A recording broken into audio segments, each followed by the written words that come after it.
केवल आध्यात्मिकता से परिपूर्ण बरसाना के राधा रानी मंदिर की कहानी न केवल आध्यात्मिकता से परिपूर्ण है, बल्कि इसमें ऐतिहासिक घटनाओं का चमत्कारी स्वरूप भी शामिल है। यह कथा औरंगजेब के समय की है, जब ब्रज के मंदिरों पर आक्रमण किए जा रहे थे। इस समय राधा रानी के मंदिर और उनकी प्रतिष्ठा की रक्षा में अद्भुत चमत्कार हुए, जिनसे बरसाना की लाज बची।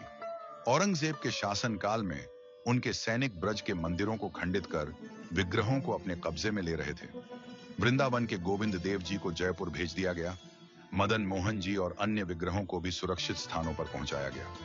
जब औरंगजेब के सैनिक बरसाना पहुंचे, तो वहां के गोस्वामियों और भक्तों ने राधा रानी की मूर्ति को बचाने के लिए योजनाएं बनाई। राधा रानी की विग्रहों को शिवपुर के राजा के पास भेज दिया गया, क्योंकि राजा भक्ति परायण थे और उन्होंने विग्रहों को शरण देने का वचन दिया। इस दौरान ठाकुर जी अकेले दर्शन देने लगे, जिससे भक्तों ने महसूस किया कि उनकी शोभा घट गई है। गोस्वामियों ने विशाखा सखी की मूर्ति को ठाकुर जी के पास विराजमान कर दिया, ताकि मंदिर में शोभा बनी रहे।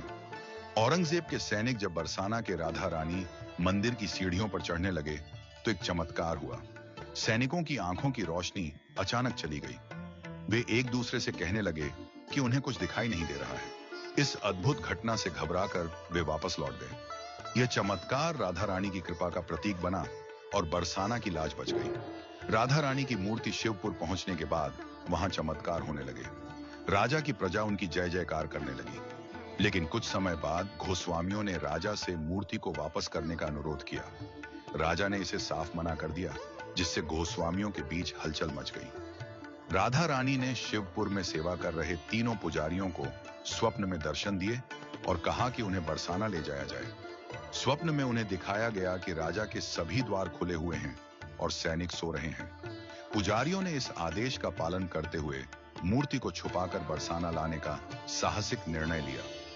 स्वप्न के अनुसार सभी द्वार खुले मिले और पुजारियों ने मूर्ति को बरसाना लाने में सफलता पाई। बरसाना में लौटने पर गोस्वामियों ने ठाकुर जी के पास विशाखा सखी की मूर्ति को विराजमान किया। चूंकि विशाखा सखी की स्थापना से बरसाना की विजय हुई थी, इसलिए उन्हें विजय लाडली जी नाम दिया गया। यह नाम उनकी महिमा और बरसाना की रक्षा का प्रतीक बन गया।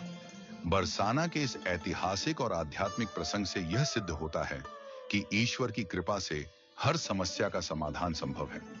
विजय लाडली जी के रूप में विशाखा सखी आज भी ठाकुर जी के साथ विराजमान है और भक्तों को दर्शन देती हैं।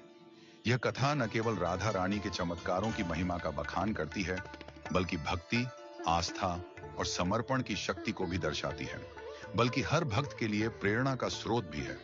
यह दिखाती है कि जब भक्ति और समर्पण सच्चे होते हैं, तो ईश्वर की कृपा से असंभव भी संभव हो सकता है।